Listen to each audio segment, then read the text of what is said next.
On May the 5th, 1936, the Italian troops of Marshal Badoglio entered Addis Ababa, bombing, machine gunning, and gassing this country into submission. Goliath had won the first round.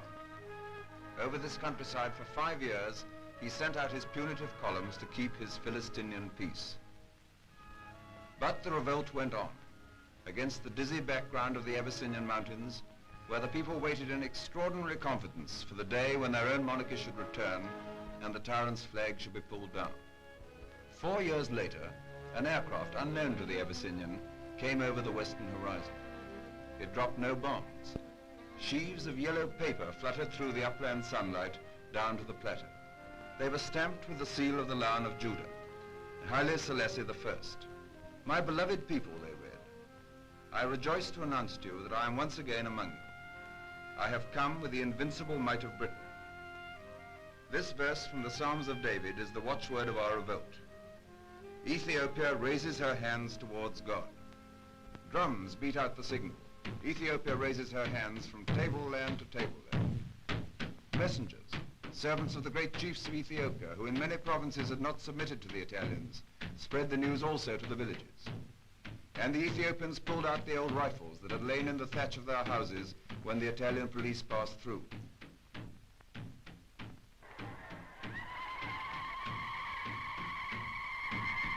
They saddled their horses and mules, harnessed them in the fierce bits of war, and hurried to the chieftain's camp. This was the Abyssinian mobilization, the formation of the famous Patriot army in its rags and its bare feet, which struck such fear into the Italians and crumbled their resistance behind the battle line, where at Keren and on the Juba River, in Asmara and Harar, the British regular war machine was pounding their weary troops. And this is the headquarters of the man who at his emperor's command held up the flag of Ethiopian liberty for 5 years. Ras Ababa Aragai, in 1935 and 1936, chief of the Addis Ababa police. A quiet, astute, gentle-voiced officer, incapable of shouting Duce, Duce in any language. One of the bravest men in the modern world. Ababa Aragai has spent the past 5 years never more than 100 miles from Addis Ababa. With a price on his head, he's been wounded in battle half a dozen times. He's foiled more than one Italian expedition of 15,000 men. And now the promised arms are coming. British rifles with British bayonets, all sorts, Martinis, Lee Medfords, Lee Enfields, and American rifles, Springfields. It was the chance shipment from America that gave the first armed impetus to the revolt, and captured Italian rifles in their thousands.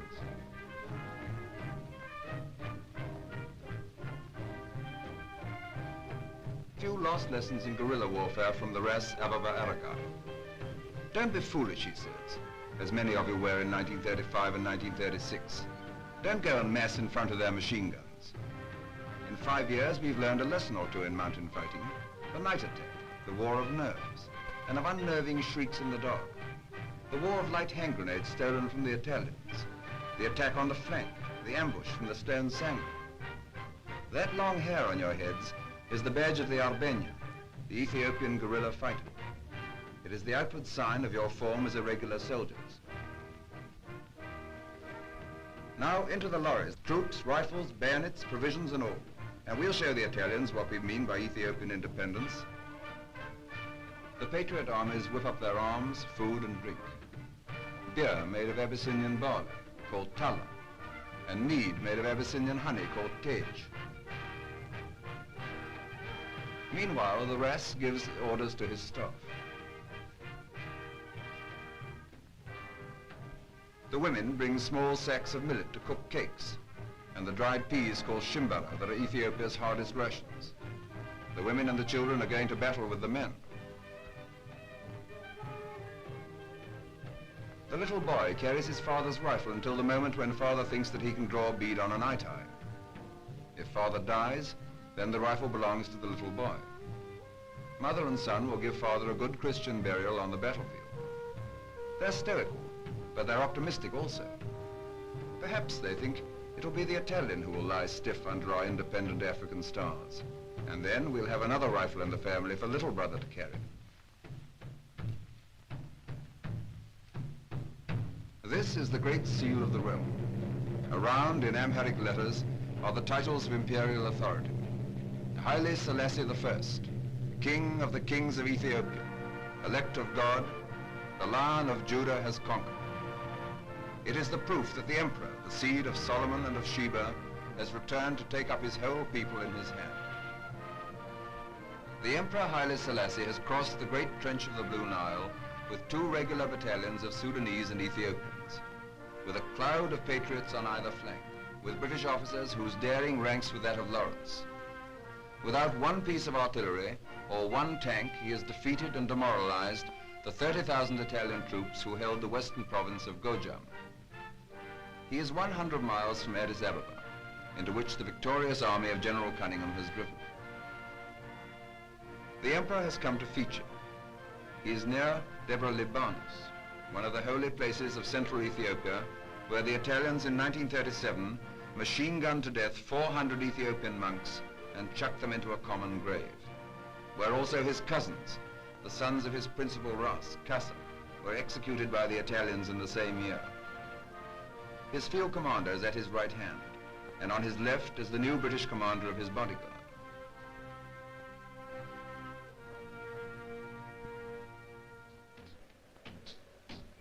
This is the heart of Christian Ethiopia, that island of Christianity, as the Emperor Menelik expressed it, in a sea of paganism for 1,500 years. And the emperor, installed upon his throne, is head of the Ethiopian Coptic Church and superintends its ritual. Not greatly like our Christianity, you may say. The priests wear turbans and process under umbrellas with their silver-topped dancing sticks in their hands and their silver musical instruments that tap out the harsh refrain of the Coptic Psalms. The Psalms of David, the music and the rhythm of David himself as he danced before the Ark of the Covenant.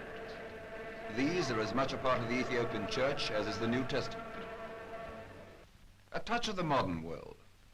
An English wireless operator takes down a message from the British command in Addis Ababa. It's an important message. It means the collapse of the Italian resistance in Ethiopia. It's good news to the head of the British military mission to Abyssinia, who at nearly 60 years of age entered Abyssinia almost single-handed in August 1940, and hunted by the Italians laid all the staff work for the revolt. Meanwhile, Ras Ababa rides at the head of his army to join his emperor. Dessier has fallen. The Duke of Aosta is in flight. We have captured more than 40 boxes of his personal baggage. Italian prestige will never stand up to this shock at the top.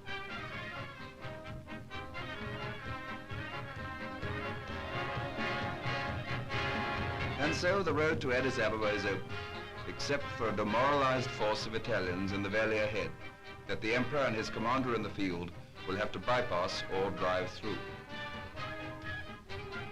From Addis Ababa comes General Cunningham, brother of the officer commanding the Mediterranean fleet, who by his staggering advance from Kenya to Mogadishu, Mogadishu to Harar, Harar to Addis Ababa, has set up new records in military speed and has shattered armies numerically 3 times as strong as his own.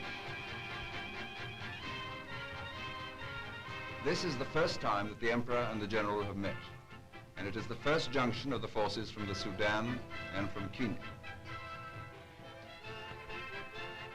And there is a hearty abandonment of beards on the part of the British officers. Antonio, the captured Italian barber, is happy, for he knows he's out of harm's way. Frankly, he was just a little scared when he saw the long hair looming over the horizon. But nobody wishes Antonio any harm. He was just a helpless propaganda oil cog in the Italian machine.